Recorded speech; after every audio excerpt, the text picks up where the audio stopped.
Namaskar everyone. Today we are driving four crucial algorithms that our real-world machine learning system. Here the question one. Given an eval please sorting numeric values, design an algorithm to efficiently return the sum of all values within the given range. এখানে আমাদের একটা eval tree design করতে হবে যেটা numeric value sorting করবে এবং এটা efficiently আমাদেরকে যে ভ্যালু রেঞ্জ দিয়ে আছে সেটা রিটার্ন করবে। এখানে ফার্স্টে আমাদের নোড স্ট্রাকচারটা কেমন হবে আমরা যদি দেখি, ভ্যালু আমরা ইন্টিজার টাইপ নিলাম দেখে, তারপর আমাদের এখানে একটা লেফট নোড থাকবে এবং একটা রাইট নোড থাকবে, হাইট থাকবে এবং সাবট্রি টোটাল সামটা থাকবে, এটা একটা ইন্টিজার ভ্যালু আসবে। There also a follow up question: if we are using this ability in machine learning, a larger machine learning system where updates to the must also update certain feature, how can we make it that efficient? আমরা যদি এফএলটি এটা machine learning সিস্টেমে apply করি তাহলে এটা কিভাবে আমরা efficiently use করব? যদি আমরা এফএলটি এর কোডটা দেখি, এখানে আমরা ফার্স্ট একটা নোট ক্লাস নিয়েছি। নোট ক্লাসটা কি করবে? Node stores a value and the sum of its entire subtree. এই নোটটা ভ্যালু স্টোর করবে। এখানে আমরা যে কোডটা ডিজাইন করেছি, এই কোডের মাঝে ভ্যালুটা স্টোর করবে, দেন একদম শুরুতে লেফট এবং রাইট নোডে কিছু থাকবে না, হাইট থাকবে এবং সাবট্রি সামটা equal to value, initial value. Then আমরা এভিএল ক্লাসটা ডিফাইন করলাম। এখানে আমরা একটা function self function root, then আমরা এখানে একটা হাইটটার কারণে আমরা একটা গেট হাইট ফাংশন ক্রিয়েট করেছি। If node is none then return zero করবে, আমাদের রিটার্ন করবে কোথায়? নোড হাইটে রিটার্ন করবে। সেম ভাবে আমরা একটা গেট সামের একটা ফাংশন ক্রিয়েট করেছি, দেন আমরা ডিফাইন করছি আর একটা আপডেট নোড, নতুন যে ভ্যালুটা আসবে সেটা কিভাবে আপডেট হবে। দেন আমরা এই ট্রিটাকে ব্যালেন্স করার জন্য আমরা রাইট সাইড এবং লেফট সাইড ব্যালেন্স করার জন্য একটা ফাংশন ক্রিয়েট করেছি। দেন এভেল ট্রিতে আমরা জানি এন্টি ক্লকওয়াইজ এবং ক্লকওয়াইজ দুইভাবে রোটেশন করা যায়। এখানে আমরা যদি রাইট দিকে রোটেট করি সেটার জন্য আমরা একটা ফাংশন ক্রিয়েট করেছি, এবং আমরা লেফটের দিকে যদি রোটেট করি সেটার জন্য একটা ফাংশন ক্রিয়েট করেছি। দেন আমাদের ইনসার্ট ভ্যালু জন্য একটা ফাংশন ক্রিয়েট করেছি। এখানে ইনসার্ট ভ্যালু ইনটু এবিলিটি, মানে এই ফাংশনের কাজ হচ্ছে এখানে আমরা এবিলিটির যে ভ্যালুগুলো আছে সেটা ইনসার্ট করব। দেন ইনসার্ট হেল্পার নামে একটা ফাংশন ক্রিয়েট করেছি। দেন আমরা ব্যালেন্স করার জন্য উপরে যে আমরা গেট ব্যালেন্স নামে যে ফাংশনটা ক্রিয়েট করেছি সেটা কল করেছি। If balance is greater than on, সেটার জন্য আমরা কিছু এখানে কন্ডিশন অ্যাপ্লাই করেছি। এবং আমাদের যে রেঞ্জ দেওয়া থাকবে ভ্যালুর, নিউমেরিক ভ্যালুর, সেটা সাম করার জন্য আমরা এখানে একটা ফাংশন ক্রিয়েট করেছি। সেম ভাবে আমরা আরো কয়েকটি ফাংশন ক্রিয়েট করেছি এখানে যেগুলো দরকার। তো টোটাল আমাদের ফাংশন ক্রিয়েট হওয়ার পরে আমরা কোডটাকে রান করানোর পরে আমরা অ্যালগরিদমটা টেস্ট করব যে ঠিকঠাক ভাবে এফিশিয়েন্টলি কাজ করছে কিনা। এখানে আমরা ট্রি ইকুয়াল টু এবিলিটিটাকে কল করেছি। দেন আমরা একটা নাম্বার নিচ্ছি, এটা ইনসার্ট করলাম এবং এই রেঞ্জের ভিতরে এটা সর্ট করলাম। এটা সর্ট করার পরে আমরা এই রেঞ্জের ভিতরে আমরা দেখতে যাচ্ছি সাম কত আছে। আমরা এখানে ফর এক্সাম্পল 3 থেকে 7 পর্যন্ত বিটুইন নাম্বারে সামটা কত আসবে, সেটা 25 আসবে। আমরা যদি আরেকটা এক্সাম্পল ট্রাই করি এখানে, কারণ আমাদের মেইন কনসার্ন এখানে আমরা যদি machine learning system ability apply করি তাহলে এফিশিয়েন্টলি কিভাবে অ্যাপ্লাই করব। এখানে একটা প্রবলেম আছে, বারবার reproduction could be expensive if insert or deletion causes the subtree sums or the model use features such as mean, variance or histogram to be recalculated. This particularly true if many model rely on this feature, যদি অনেকগুলো ফিচারের উপরে মডেলগুলো relay করে তাহলে এইসব ফিচারের কারণে আমাদের রিপ্রোগ্রেশন অনেক এক্সপেন্সিভ হবে। এর জন্য আমাদের যদি স্কেলেবল ডিজাইনের যে আইডিয়া কিভাবে এফিশিয়েন্টলি করা যায় সেটার জন্য আমরা এখানে করতে পারি লেজি ফিচার কম্পিটিশন। এটা কি করে? Mark the effective subtree S dirty, যে ট্রি গুলো এখানে আমার ইরর করতেছে বা লোডিং এ আর এখানে প্রোপাগেশন অনেক টাইম নিচ্ছে, আমরা এটাকে ডার্টি হিসেবে মার্ক করব। দেন রিকম্পিউট করবো এটা asynchronously or a mini batch for ML model update. এখানে আমরা এমএল মডেলের আপডেটের জন্য অনেকগুলো আছে, mini batch, batch, then stochastic ML. এখান থেকে আমরা মিনি ব্যাচটা অ্যাপ্লাই করবো। আরেকটা আইডিয়া হইতে পারে feature caching for downstream ML. এটা কি? Cache the subtree statistics for feature that are commonly queued. Use incremental update instead of full recommendation. আমার শুধু যেখানে আপডেট দরকার আমরা সেখানে আপডেট করব, আমরা ফুল কম্পিটিশন করব না। আরেকটা আইডিয়া হইলো streaming or event based integration. S3 update emits an event with update feature. Downstream consumer update their weights or embedding asynchronously. তাহলে আমরা এখানে কি বুঝলাম? আমরা কিভাবে এফিশিয়েন্টলি এটা রান করাবো সেটার জন্য এখানে সবগুলো মেথড বা আমাদের কি কি আইডিয়া থাকতে পারে সেই আইডিয়াগুলো আমি এখানে ইমপ্লিমেন্ট করেছি। Here is our question 2। এখানে কি বলছে? Suppose you must store and retrieve large model weights files distribute across a database. Explain how a B tree support fast search and insert operation at scale. Follow up, how does this apply to feature vector looks up in a recommendation system? এখানে আমাদের কোশ্চেনটা বোঝা যাচ্ছে যে আমাদের store করতে হবে এবং রিট্রিভ করতে হবে লার্জ মডেলের ওয়েটস গুলো যেটা ডেটাবেজে ডিস্ট্রিবিউটেড আছে। এখানে আমরা ফার্স্টে কি করেছি? একটা নোট ক্লাস নিয়েছি। নোট ক্লাস এখানে class note is a B-tree node type and a B-tree node stores multiple key। এখানে একটা নোড মাল্টিপল কি স্টোর করে এটা রিডিউস করে tree height and number of disk reads. এখান থেকে আমরা ফাংশনের ভিতরে এটা কি ভ্যালু চিলড্রেন এবং লিপ নোড নিয়েছি। আমরা একটা ক্লাস ক্রিয়েট করেছি বিটির জন্য। বিটির ক্লাসের কাজ কি? যে এই ক্লাসটা আমার আইডি স্টোর করবে ওর ভ্যালু পেয়ার্স স্টোর করবে। দেন আমরা একটা ফাংশন ক্রিয়েট করেছি ইনিট। এখানে আমরা বলে দিয়েছি মানে আমরা বলেছি যে মানে এই ফাংশনটায় সর্বোচ্চ কয়টা কি একটা নোডে কতগুলো কি স্টোর হতে পারে বা হোল্ড করতে পারে। এখানে আমরা ম্যাক্স সাইজ দিয়েছি 4। Then self root equal to node. এভাবে আমরা সবগুলো বিষয় ডিফাইন করেছি। দেন আমরা সার্চ মেথডের জন্য একটা ফাংশন ক্রিয়েট করেছি এখানে। দেন আমরা নোডে সার্চ করার জন্য এখানে একটা ফাংশন ক্রিয়েট করেছি। এখানে আমি কমেন্ট করে দিয়েছি এখানে আমরা কি কি করেছি। We are reading this note from the disk. Then এই কন্ডিশনের ভিতরে কি কাজ হচ্ছে এখানে আমরা কমেন্ট করে দেখিয়ে দিয়েছি look through all the keys in the node. এখানে আমরা আরো কিছু কন্ডিশন অ্যাপ্লাই করেছি। দেন আমাদের ইনসার্ট করতে হবে যদি আমাদের নিউ আইডি ওর ভ্যালু ইনসার্ট করতে হয় সেই জন্য আমরা একটা ফাংশন ক্রিয়েট করেছি। আমাদের বি ট্রিতে যদি আমাদের কোনো নিউ আইডি বা ভ্যালু ইনসার্ট করতে হয় সেই জন্য তার জন্য একটা আমরা ফাংশন ক্রিয়েট করেছি। এই ফাংশনের ভিতরে লিভ নোড চিলড্রেন কিভাবে স্টোর হবে সেটা আমরা কন্ডিশন আকারে দেখে দিয়েছি।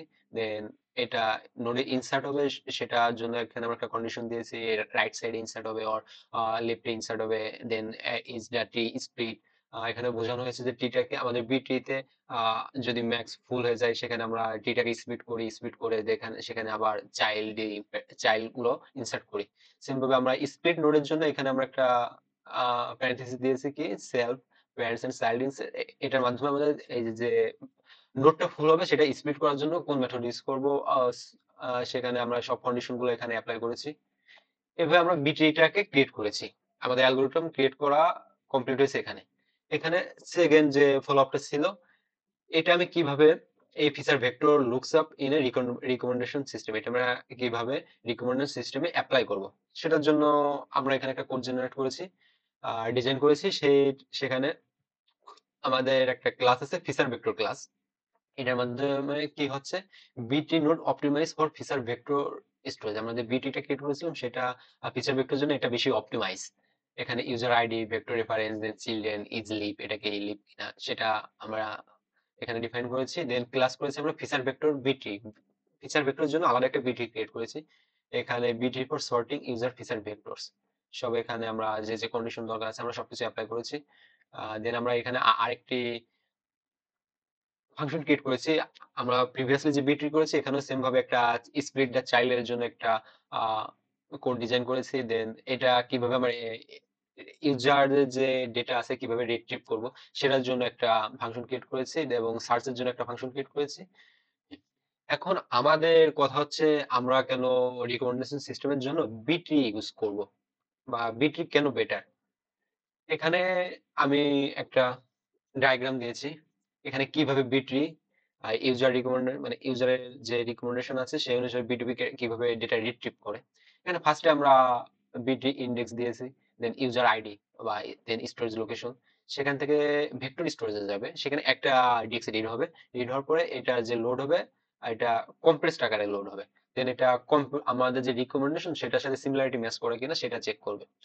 এখন আমরা যদি দেখি কেন বিট্রিটা অন্য যে অ্যালগরিদম অন্য রিকমেন্ডেশন সিস্টেমের জন্য আছে কিন্তু বিট্রিটা কেন বেটার, এটার কারণ হলো it's granted the exact match in O log n time, মানে মিনিমাম টাইমের ভিতরে সবচেয়ে কম সময়ের ভিতরে বিটুইটা রিট্রিভ করতে পারি গ্রান্টেড যে ম্যাচ গুলো আছে। এখানে আমরা হ্যাশ টেবিলও ওয়ার্ক করে, কিন্তু যখন আমরা ডিস্ক স্টোরেজের জন্য ডেটা রিট্রিভ করতে হয় তখন হ্যাশ টেব অনেক এক্সপেন্সিভ, দেন অনেক স্লো, দেন আমাদের যে রিকমেন্ডেশন সিস্টেম গুলো আছে সেটা হিউজ, মিলিয়ন বিলিয়ন ইউজার থাকে। এখানে যদি আমাদের অন্য ট্রি ইউজ করি সেক্ষেত্রে আমাদের ট্রিটা অনেক বড় হিসেবে আমরা ডেটা রিট্রিভ করতে অনেক টাইম লাগবে। সেক্ষেত্রে আমরা কি বিটিটা কেন ভালো, এই যে ট্রি হাইটস গ্রো, এই যে এটা লগা রিদমাটিক্যালি এটা গ্রো করে। 1000 ইউজারের জন্য আমার 3টা লেভেল লাগে, আর দেন 1 বিলিয়ন ইউজারের জন্য এখানে আমার 5টা লেভেল লাগছে, মানে each level equal to 1 disk read. So search time মানে অনেক শর্ট হয়ে যায়। আর বিটিটার একটা সুবিধা কি, এটা বিটিটা মানে স্কেল করতে পারে অনেক ন্যাচারালি। দেন আপডেটস আমি যদি ডেটা ইনসার্ট করতে চাই সেক্ষেত্রে insertion only modify nodes along the path from the root leaf, automatically এটা রিব্যালেন্সিং করে, রিস্কেলিং করে local state, no need to rebuild the entire structure. এই কারণে বিট এটা রিকমেন্ডেড সিস্টেমের জন্য অনেক বেটার পারফর্ম করে এবং অন্য সব যে অল্টারনেটিভ আছে সেগুলোকে বিট করে। Now question 3, outline an algorithm for finding a minimum spanning tree in a distributed system. Follow up, in what real world ML scenario would you use MStree for sensor network selection? Now I'm explaining. Alright. Question 3 is my favorite. Imagine you have a data center all over the world, like New York, London, Tokyo, Mumbai, and you need connect them with cables. But cables are too expensive. How do you connect everything using the cable? This is called the minimum spanning tree problem. In simple terms, connect all the points with minimum total cost. Now here the twist. These centers can see each other cost. Each one only knows the local connection. You need to distribute your algorithm. For solving this problem, we use GH algorithm, means Gallagher-Hublet spiral algorithm. The Gallagher-Hublet spiral algorithm is a foundational distributed algorithm designed to construct a minimum spanning tree in a connected, weighted, and undirected graph. It is particularly useful in scenario where node operates as independent units in a distributed system with communication limited to messages passing over the graph. Say nodes are connected together and the communication lines have the different tariffs. We design a code for this network, sensor network. First, we create a classes and then we create a server class. In server class, in function is a self ID, then fragment ID, label, neighbors, or is the minimum tree is complicated. Then we create a function called addAge. Then we create a function to find minimum s. Then we create a function for handling the message and send the message. For a distributed system, we created another class. In this class, we can add server, addAge, and run the algorithm. For run the algorithm, we created a function called run.gss. Here is the complete condition for running the GSS method. For distributed system, here we try to create an example for adding server and then adding edge, and then we called based on this Gallagher-Hublet spiral algorithm. মানে এখানে sensor নেটওয়ার্কে এখানে backbone for GSS backbone, এটা সবসময় active থাকবে। Then leave sensor with height and weight connection equal to keep, আর then leave sensor with low weight and connection আমরা ডিঅ্যাক্টিভ করতে পারি। Follow up a real world use of minimum spanning tree. আমরা real ওয়ার্ল্ডে কিভাবে একটা মেশিন লার্নিং সিস্টেমে মিনিমাম স্প্যানিং ট্রিটাকে ইউজ করতে পারি। In sensor network for environmental monitoring, is sensor node collect temperature or air quality data to minimize total communication cost when aggregating the feature. All the feature আমরা যখন aggregate করতে যাই বা connected করতে যাই তখন আমাদের মিনিমাম কস্টটা আমরা চেষ্টা করি সবচেয়ে মিনিমাম কস্টে কোনো ভাবে সলভ করা যায় কিনা, তার জন্য আমরা মিনিমাম স্প্যানিং ট্রি অ্যালগোরিদমটা ইউজ করি। আর সেন্সর নেটওয়ার্ক ইন ডিস্ট্রিবিউটর, একটা ডিস্ট্রিবিউটর সিস্টেমের জন্য আমাদের এই যে গ্যালাঘার hamlet spare অ্যালগোরিদমটা best.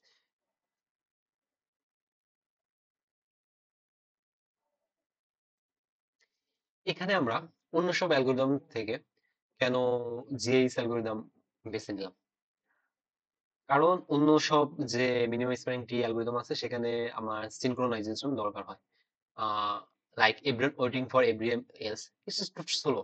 But Gallagher Hublet Spar algorithm is asynchronous. এখানে আমার কারোর জন্য ওয়েট করা লাগে না, এটা weight to faster in real network delays. Then আমরা যদি রিয়েল ওয়ার্ল্ড অ্যাপ্লিকেশনের কথা চিন্তা করি, আমরা এগুলো কোথায় ইউজ করতে পারি? Internet routing protocol, sensor network, এই আমাদের একটা স্মার্ট সিটিতে যে সেন্সর নেটওয়ার্ক আছে সেটা জন্য আমরা জিএস অ্যালগোরিদম ইউজ করতে পারি। দেন distributed data set like Cassandra. Even in blockchain we can use this minimum spanning tree algorithm. এখন আমাদের 4 নম্বর কোশ্চেন। এখানে কোশ্চেন বলেছে for a tree or a graph based feature index in a memory constant environment, compare syllable allocation versus garbage collection as memory management studies. Basically এখানে আমরা কিভাবে মানে memory ম্যানেজমেন্টটা করতে পারি সেটার কথা বলা হয়েছে। Then follow up which option better support predictable latency for online serving ML system. আমরা যদি প্রথমে একটা স্ল্যাব অ্যালোকেশন ভার্সেস গার্বেজ কালেকশনের ভিতরে কম্পেয়ার করি, লেস্ট এজুমে সিনারিও আমরা দুইটা ডোর লেবেল করলাম গার্বেজ কালেকশনের জন্য এবং স্ল্যাব অ্যালোকেশনের জন্য। দেন যদি গার্বেজ কালেকশনের জন্য এটা অটোমেটিক, এটা অবজেক্ট ক্রিয়েট করবে অটোমেটিক্স, আমি একটা অবজেক্ট ক্রিয়েট করবো এন্ড দেন এটা system cleans up automatically. But slab elevation is not like that. Here we here we design the code like first we garbage collection approach, house dry approach. First we create a class for garbage collection node, then we set the value, then we create a class for garbage collection feature index. The feature index is the standards garbage collection memory management. Then we define here hot function needed here. Then we create a search function. Then আমরা এখানে একটা delete function create করেছি, and then আমাদের যে কন্ডিশনটা এখানে আমরা সেই কন্ডিশন গুলো অ্যাপ্লাই করেছি। এন্ড দেন স্ল্যাব অ্যালোকেশনের জন্য আমরা স্ল্যাব অ্যালোকেটর নামে একটা ক্লাস নিয়েছি, সেখানে কি কি থাকবে যেরকম node size, slabs, free list, আমরা এগুলো ডিফাইন করেছি। দেন আমরা অ্যালোকেট স্ল্যাব নামে আরেকটা ফাংশন ক্রিয়েট করেছি, দেন অ্যালোকেট করার জন্য একটা ফাংশন ক্রিয়েট করেছি, দেন আমরা এখানে ফ্রির জন্য একটা ফাংশন ক্রিয়েট করেছি। আমাদের যে স্টার্ট গুলো আছে মেমোরি স্ট্যাটিক্স দেখার জন্য আমরা একটা এখানে ফাংশন ক্রিয়েট করেছি। দেন আমরা একটা ক্লাস ক্রিয়েট করেছি স্ল্যাব নোডের জন্য একটা ক্লাস ক্রিয়েট করেছি। এখানে আমাদের কি থাকবে, ভ্যালু থাকবে, right right node, left node. Then আমরা কিভাবে ইউজ করব সেটার জন্য আমরা ডিফাইন করেছি। দেন আমরা কিভাবে মেমোরি রিসেট করব সেটার জন্য নোড রিসেট করব সেটার জন্য আমরা একটা ফাংশন ক্রিয়েট করেছি। দেন আমাদের ফিচার ইন্ডেক্সের জন্য আরেকটা ক্লাস ক্রিয়েট করেছি। এর ভিতরে আমরা ইনসার্ট ডিলেটের জন্য আমরা যে আমাদের যে কন্ডিশন গুলো দরকার আমরা সেগুলো এখানে কন্ডিশন গুলো দিয়েছি। দেন সার্চের জন্য একটা ফাংশন ক্রিয়েট করেছি, same like the garbage collection. Then আমরা মেমোরি স্ট্যাটিক্স দেখতে পারবো এখানে। এখানে আমি দুটার ভিতরে একটা পারফরমেন্স অ্যানালাইসিস করেছি যে আমাদের ইসে যদি আমরা একটা মেশিন লার্নিং রিকমেন্ডেশন সিস্টেম করতে যাই সেখানে কেমন হইতে পারে। আমরা যে কোনো সিস্টেম ক্রিয়েট করতে গেলে আমাদের ল্যাটেন্সির উপরে খেয়াল রাখতে হয়। এখন যদি আমরা মেমোরি ম্যানেজমেন্ট, গার্বেজ কালেকশন আর সিলাব এলোকেশন থাকে, যদি আমাদের এভারেজ ল্যাটেন্সিটা আমরা কম্পেয়ার করি, গার্বেজ কালেকশনের জন্য 1 মিলি সেকেন্ড, দেন সিলাব এলোকেশনের জন্য 1 মিলি সেকেন্ড, এখানে আমরা যদি বোথ ইউজ করতে পারি। যখন যদি P9 এর ল্যাটেন্সি হয় সেক্ষেত্রে গার্বেজ কালেকশনের জন্য আমার 10 থেকে 50 মিলি সেকেন্ড লাগে, কিন্তু এখানে সিলাব এলোকেশন 1 মিলি সেকেন্ড থেকে একটু ছোট। তাহলে এটা আমাদের এখানে সিলাব এলোকেশন অনেক বেটার পারফর্মার। ম্যাক্স লেটেন্সি এখানে সর্বোচ্চ কত লেটেন্সি হতে পারে 100 ms, আর সেখানে সিলাব অ্যালোকেশনের জন্য 2 ms। এখানে স্ল্যাব অ্যালোকেশন ফার পারে 8। দেন প্রেডিক্টিবিলিটি, দেন এখানে প্রেডিক্টিবিলিটি গার্বেজ অ্যালোকেশন লো, কিন্তু স্ল্যাব অ্যালোকেশনের প্রেডিক্টিবিলিটি অনেক হাই। এখানে slab better. But code complexity যদি আসে, স্ল্যাব কালেকশনের কোড মাস ইজিয়ার দেন স্ল্যাব অ্যালোকেশন, এখানে গার্বেজ উইন করতেছে। Now, in a machine learning system, why Scilab is better? Because এখানে no stop the wall process. Garbage collection possesses the freeze your inter application। মানে garbage কালেকশনটা পুরো যে application আছে সেটাকে fridge করে দেয়। কিন্তু এখানে আমার স্ল্যাব অ্যালোকেশনটা সম্পূর্ণ ডিফারেন্ট, এখানে কখনো ব্লক করে না। Predictable P99 latency. Machine learning serving slabs allocation typically require P9 or 10 ms, and GC can spike to 10 millisecond to 100 millisecond. Then high QPS equal to more garbage, then more frequent garbage collection. Is performance degrade হয়। যত load বাড়তে থাকে performance তত degrade হইতে থাকে, কিন্তু slab allocation আবার এই সমস্যাটা নাই। আর দেন স্ল্যাব এলোকেশন একটা cash friendly. Slab keeps the node continuous in memory better than CPU gets. It gets more than 20 to 30% toward the improvement. আমরা যদি রিয়েল ওয়ার্ল্ড সিনারিও চিন্তা করি, সেক্ষেত্রে আমাদের জন্য এমএল সিস্টেমের জন্য সিলাব এলোকেশন বেটার। আর মানে শর্ট লোকাল যে অ্যাপ্লিকেশন সেটার জন্য গার্বেজ বেটার, বা যখন আমাদের system is way more larger, সেক্ষেত্রে গার্বেজ অ্যালোকেশনটা অনেক খারাপ পারফরমেন্স করে। সিলাবের ক্ষেত্রে সিলাব অনেক বেটার পারফর্ম করে। এখানে আমরা সিলাব অ্যালোকেশন ইউজ করি কোথায়? প্রোডাকশন সিস্টেমে, রিয়েল টাইম সিস্টেমে, ওয়েন ইউজার আর ওয়েটিং, মানে যখন ইউজারের ওয়েটিং টাইম অনেক ইম্পর্টেন্ট হয়, সেক্ষেত্রে ওয়েটিং টাইম কমানোর জন্য আমরা সিলাব অ্যালোকেশন ব্যবহার করতে পারি। দেন ওয়েন আমার প্রেডিক্টেবল পারফরমেন্সটা অনেক প্রেডিক্টেবল লাগবে, সেক্ষেত্রে আমরা সিলাব অ্যালোকেশন ইউজ করতে পারি। That's all right. আই নাও আমি এখানে যে 4টে অ্যালগরিদমের কোশ্চেন ছিল সবগুলো এক্সপ্লেন করেছি। আমার পক্ষ থেকে যতদূর সম্ভব আমি বোঝানোর চেষ্টা করেছি। ধন্যবাদ সবাইকে।